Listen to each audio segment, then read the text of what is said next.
চলো গাইস, দেখা যাক মা কি করছে। কি করছো? এই তো রান্না করছি। কি রান্না করছো? আজকে খুব সিম্পল একটা রান্না করছি, খুব কম খরচে। একটা ডিম দিয়ে আর তরকারি করব, একখানা ডিমের, কিন্তু প্রচেষ্টা অন্যরকম। একখানা ডিমে কাকে দেবে? একখানা ডিমে আমরা তিনজন খাবো। অথচ আমি যে কীভাবে করবো না করবো আমি তো দেখাতে পারবো না। যাই হোক, একটা ডিম সিক্রেট? করবো। হ্যাঁ, রান্নাটা হয়ে গেলে তোমাদের বলে দেবো যে আমি একখানা ডিমেই রান্না করেছি, যেটা সবাই খাবে। আচ্ছা, এই তো এখানে মশলা বাটা হয়ে গেছে, আলু কাটা হয়ে গেছে। আর এই যে আমি একখানা ডিম বাঁচিয়ে রেখেছিলাম আজকে, এই একটা ডিমেই আজকে আমি রান্না করবো, যেটা আমরা তিনজন খাবো। ঠিক আছে, দেখা যাক আমার মা কীরকম রান্না করে একটা ডিম দিয়ে। তো গাইস, হ্যাঁ, কি রান্না করে। তো গাইস, ভিডিওটা আমি আবার দেখাবো তোমাদেরকে যে একটা ডিম দিয়ে কি করে রান্নাটা করলো।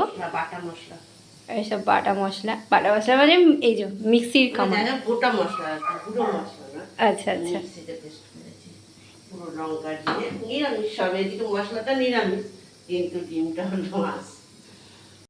চলো বন্ধুরা, আজকে আমাদের কী কী দিয়ে ডিমটা দিয়ে রান্না করবো দেখো। এটা হচ্ছে আমি আলুকে সেদ্ধ করে ভালো করে গ্রেটার দিয়ে, এই গ্রেটার দিয়ে গ্রেট করে নিয়েছি। আর তারপরে তরকারির জন্য দেবো এখানে শুধু পেঁয়াজ আর কাঁচা লঙ্কাকে গ্রেট করে নিয়েছি ছোটো ছোটো করে। আর এখানে হচ্ছে মশলার মধ্যে আছে শুকনো লঙ্কা, ধনে, জিরে আর আদা, ব্যাস এইটুকানি।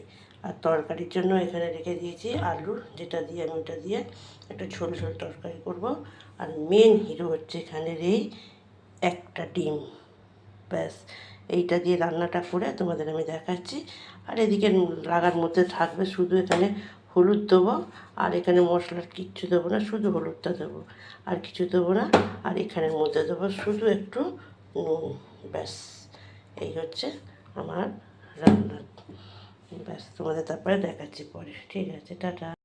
বন্ধুরা, আমার তরকারি দেখো হয়ে গেছে। এই একটা ডিমের যে তরকারি বলেছিলাম, সেই তরকারিটা কেমন হয়েছে বলো। আমি আমার খাবার বাড়বো, এখানে খেতে দিয়ে দেবো। আর এই হচ্ছে ডিমের তরকারি, কেমন লাগলো বলো।